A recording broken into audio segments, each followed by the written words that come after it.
জটিল একটা বিষয় কিভাবে সিম্পলি সলিউশন করা যায় সেটাই আজকে আমরা এই ভিডিওতে জানার চেষ্টা করব। ধরেন আপনার মোবাইলে লাইট এন্ড গ্রাফিক্সের সমস্যা, এরকম অবস্থায় কোন কোন ভোল্টেজগুলো মাপা উচিত এবং স্টেপ বাই স্টেপ কিভাবে সমস্যা ফাইন্ড আউট করবেন সেটাই আজকে আমরা এই ভিডিওতে জানার চেষ্টা করব। আজকে আমরা শুধু আইপিএস ডিসপ্লেতে কিভাবে স্টেপ বাই স্টেপ ভোল্টেজগুলো চেক করবেন সেটাই জানার চেষ্টা করব। অন্য একদিন ইনশাআল্লাহ আবার অ্যামোলেড নিয়ে আলোচনা করব। এখন প্রথমে আপনারা যেটা করবেন বিফোর ডিসপ্লে মানে ডিসপ্লে ছাড়া যে ভোল্টেজগুলো মাপতে পারবেন সেটা হচ্ছে গিয়ে বিআইও 1.8 voltage, BSP plus 5 voltage, BSN minus 5 voltage, reset 1.8 voltage.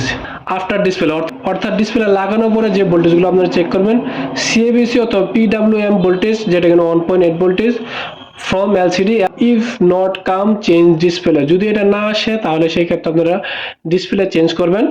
LED এ মানে এলইডি অ্যানোড অর্থাৎ পজিটিভ লাইন প্লাস 5 ভোল্ট থেকে 40 ভোল্ট পর্যন্ত হয়ে থাকে, এটা লাইটিং এসি থেকে আউটপুট হয়। ডিসপ্লে ছাড়া 4 ভোল্ট অর্থাৎ এই লাইনটাতে ডিসপ্লে যদি ছাড়া পাবেন তাহলে 4 ভোল্ট পাবেন।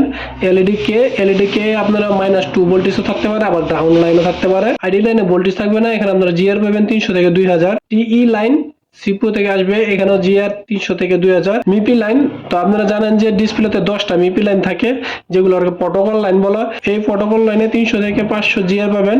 তো আশা করছি সংক্ষিপ্ত বিষয়টা আপনারা বুঝতে পেরেছেন। তথ্যগুলো অবশ্যই গুরুত্বপূর্ণ, তাই ভিডিওটা শেয়ার দিয়ে নিজের অলে রেখে দেবেন।